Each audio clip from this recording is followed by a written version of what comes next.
m'appelle Jean-Roger Estrade, je suis professeur d'agronomie à AgroParisTech et donc ici à Marrakech pour animer cette session de formation d'une semaine pour des cadres marocains qui interviennent dans le cadre du projet Azima. Donc la formation a porté d'abord sur un thème central pour le Maroc, la conservation des sols.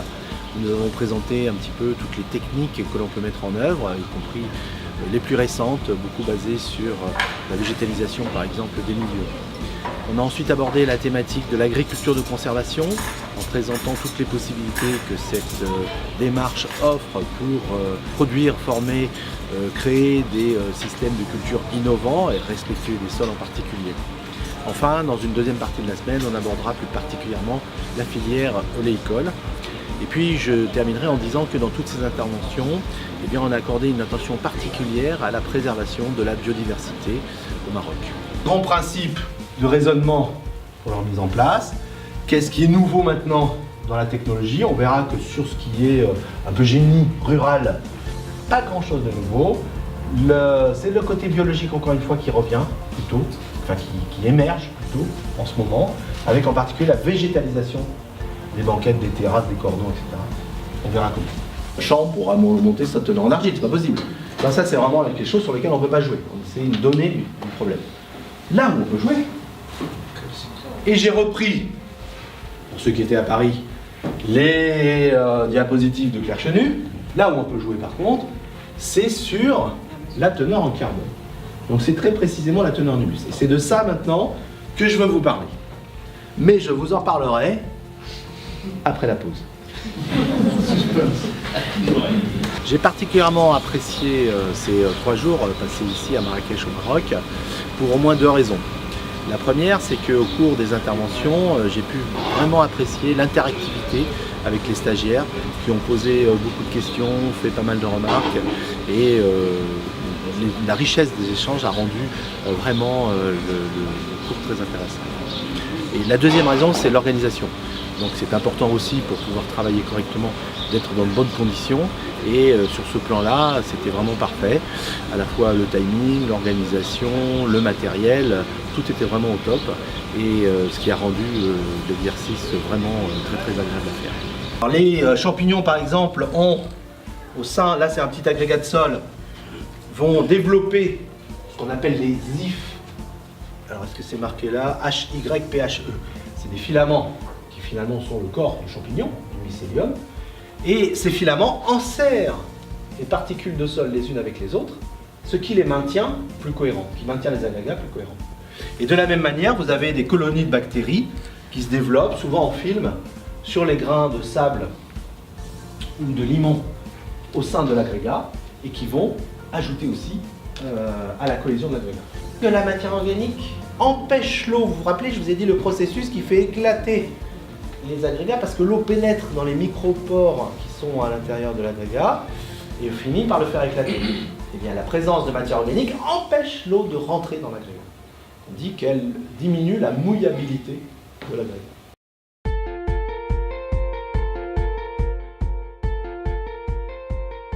Bonjour, je m'appelle Jean-Pierre Sartou et je suis enseignant-chercheur à l'ENSAT, donc l'école d'agronomie de Toulouse. Et je fais ma recherche à l'INRA dans l'unité mixte de recherche AGIR, qui est une unité de recherche en agroécologie. Et je suis ici pour parler d'agroécologie et plus particulièrement d'agrobiodiversité, à la demande d'AgroParisTech, de la formation continue d'AgroParisTech. De façon à, pour parler d'agrobiodiversité, de l'intérêt de préserver la diversité des plantes, des animaux, de façon à garder des possibilités nombreuses d'adaptation au changement climatique et donc des possibilités de conserver des services écosystémiques, de régulation de ravageurs par exemple, qui permettent de faire des économies de pesticides. Donc plus on préserve une biodiversité importante, plus on a des chances de retrouver le fonctionnement initial rapidement. C'est ce que l'on appelle la résilience.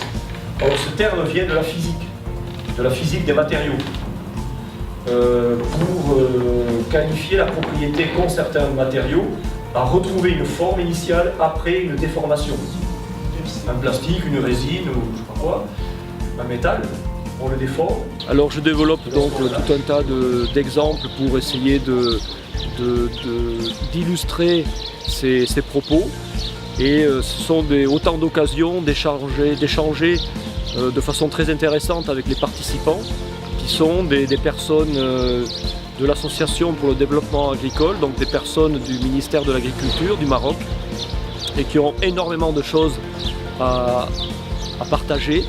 Et donc c'est l'occasion de discussions vraiment riches entre ce que un scientifique, on va dire, peut apporter comme savoir effectivement très basé parfois sur la théorie, mais que j'essaye d'illustrer le plus possible comme je vous le disais, et des personnes qui connaissent bien le terrain, qui connaissent très bien l'agriculture de leur pays, et donc ça donne lieu à des discussions très riches, tournant justement autour de ce sujet de l'importance de préserver l'agrobiodiversité pour l'avenir et pour l'adaptation au changement climatique.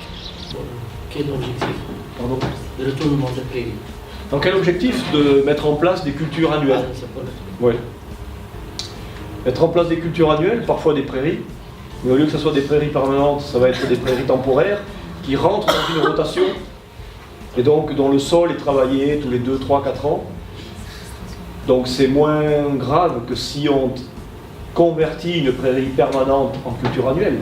Parce que lorsqu'on convertit une prairie permanente en culture annuelle, on travaille le sol chaque année et plusieurs fois chaque année.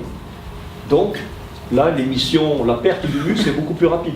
Donc le relargage de CO2 dans l'atmosphère est beaucoup plus rapide que lorsqu'on convertit une prairie permanente en prairie temporaire, puisque là, la nouvelle prairie temporaire, elle va rester en place 3, 4, 5, 6 ans. Bonjour, je m'appelle Christine Agouguet, je travaille en chambre d'agriculture de l'Aude, dans le sud de la France. Et je m'occupe donc de la filière arboriculture fruitière au sein de mon département. Plus particulièrement sur la filière oléicole.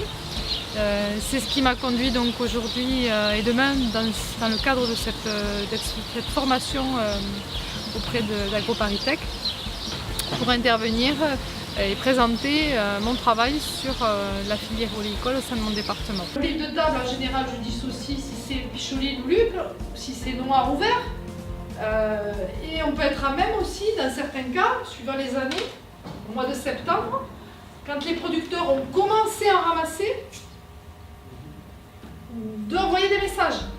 Parce qu'en septembre, c'est le mois le plus critique au niveau de la pression. Donc ça veut dire qu'un producteur, il faut qu'il sache aussi que quand il a démarré son chantier, comme le chantier, vous m'avez posé la question tout à l'heure, il dure grosso modo 1 mois et demi. Durant ce mois et demi, il va peut-être être obligé d'arrêter de ramasser et pour intervenir sur une partie de sa parcelle. Donc on a échangé au niveau des pratiques agronomiques et notamment des pratiques respectueuses de l'environnement, sur toutes les alternatives au désherbage, à la protection phytosanitaire, à la fertilisation, de façon à voir comment concrètement le Maroc peut développer l'oléiculture et profiter des expériences françaises que l'on mène sur toutes ces problématiques. Je trouve les échanges fort intéressants puisqu'on a des choses à apprendre des deux côtés. Et je remercie donc AgroParisTech pour m'avoir fait participer à ces échanges et à cette formation, ainsi que l'organisateur, puisque c'est fort sympathique et que les stagiaires sont très participants.